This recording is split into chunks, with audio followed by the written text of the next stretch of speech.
Hello, welcome back to We the People Politics. Today, we will be making an election prediction map for a hypothetical election scenario between Robert F. Kennedy Jr.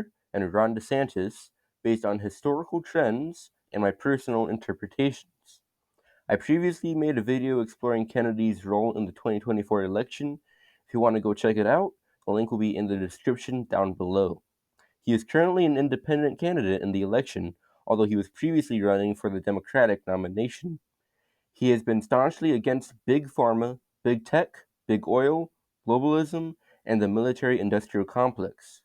While he was running for the Democratic nomination, he criticized the Democratic Party for not holding debates, and he ultimately decided to leave the party to run as an independent candidate. As an independent, he is polled at about 10% of the vote on average. Ron DeSantis is currently the governor of Florida and was previously a candidate for the 2024 Republican nomination for president. As a candidate, he constantly polled at second place until, after barely taking second place in Iowa, he dropped out and endorsed Donald Trump. As governor of Florida since 2019, he is most widely known for his response to the COVID-19 pandemic, his response to Hurricane Ian, and for his dispute with the Walt Disney Company. Now that we know a little bit about both candidates, let's get predicting. As always, we will start with the safe states, which are determined by margins of 12 percentage points or over. For Kennedy, we will say that he takes the West Coast, Hawaii, and Colorado by safe margins due to his vast experience in environmental matters and his policy proposals in those areas. We will give him Illinois because I think that his populist rhetoric will do well in the Rust Belt in the Midwest, New York because it is his home state, and many northeastern and mid-Atlantic states and districts because even though some of these areas have a high population of voters who dislike anti-establishment candidates like Kennedy, I think that DeSantis' support of President Trump would hurt him enough to give Kennedy at least a 12-point victory in most of these areas. For DeSantis, I think he would easily take the states in the Northwest desert and mountain regions, most states in the Great Plains region, most states in the Southeast, and we'll also say West Virginia, all states that Republicans tend to perform well in most election cycles. With the safe states finished, Kennedy leads by 103 electoral votes, 191 to 88. With the remaining states, we will go from west to east, starting with the state of Alaska.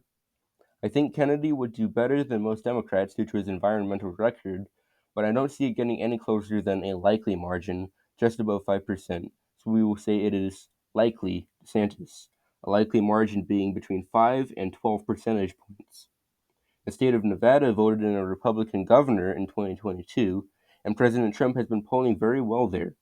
It's gone for Democrats in the past four elections. I think that Kennedy will take it, but I think that it will be very close. I would say probably tilt Kennedy. A tilt state is determined by a margin of less than 2 percentage points.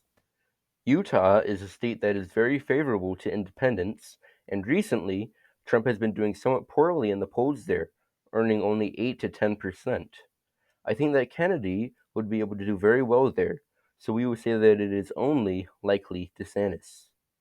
Moving down to Arizona, it has grown to be much more left-wing as Phoenix has continued to grow and voted for Biden by 0.3% in 2020.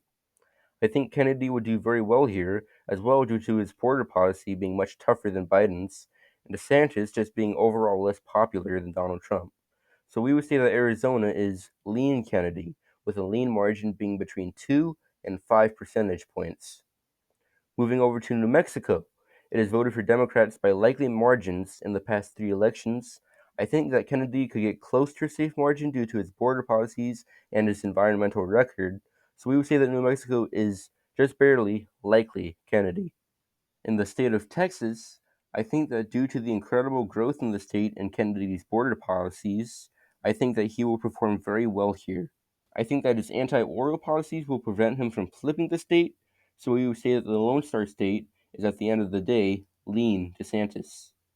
Kansas has recently been growing less conservative, and in 2018 elected Democrat Laura Kelly to the governorship.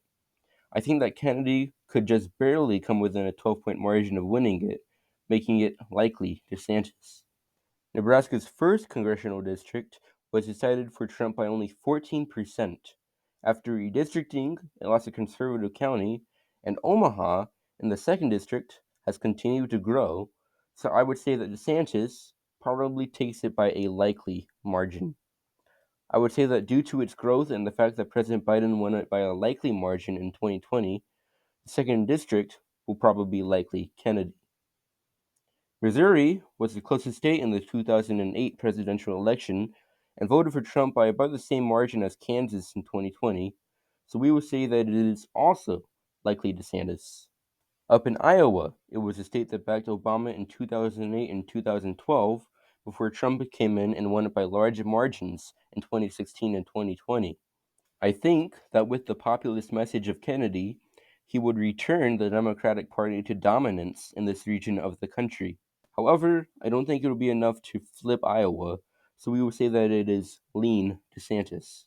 I think that Kennedy would do very well in Minnesota for the same reasons as Iowa, as well as the fact that Minnesota is very friendly to independents, so we will say that it is likely Kennedy. Wisconsin used to be part of the Blue Wall until Trump flipped it in 2016. I think Kennedy could win it by a larger margin than Biden. I would say that it would probably be lean Kennedy. Same thing in Michigan. I think that the auto workers who dislike Biden would be much more likely to support Kennedy. It will be lean Kennedy as well. Moving down to Indiana, it was a surprise flip for Obama in 2008, and although I think DeSantis would do well among the socially conservative base there, Kennedy would likely do well enough among the blue collar workers to bring it under a 12-point margin, so we will say that it is likely DeSantis. I believe Ohio would return to being an incredibly close swing state like it was before 2016, probably closer than Iowa. I would say that it would be difficult for Kennedy to flip it, given the fact that it voted for Trump by 8%, so we will say that DeSantis hangs on by a tilt margin. Next, we will move all the way down to DeSantis' home state of Florida. He won it by 20% in his re-election bid for the governorship. I think he would definitely win Florida by a likely margin. I think DeSantis would also do very well in Georgia, simply due to the fact that it borders Florida, and I don't see Kennedy having any particular advantages there. Due to Atlanta's growth, we will say it is close, but DeSantis takes it by a tilt margin. Similar story in North Carolina. It doesn't border Florida, but it was more Republican than Georgia in the 2020 election, so I think it would also be tilt DeSantis in this scenario. Up in Virginia, I think Kennedy would struggle in the northern area of the state that is near Washington, D.C. In 2021, Virginia elected Glenn Youngkin due to his social conservatism and support of parents' rights, which is definitely one of DeSantis' defining characteristics.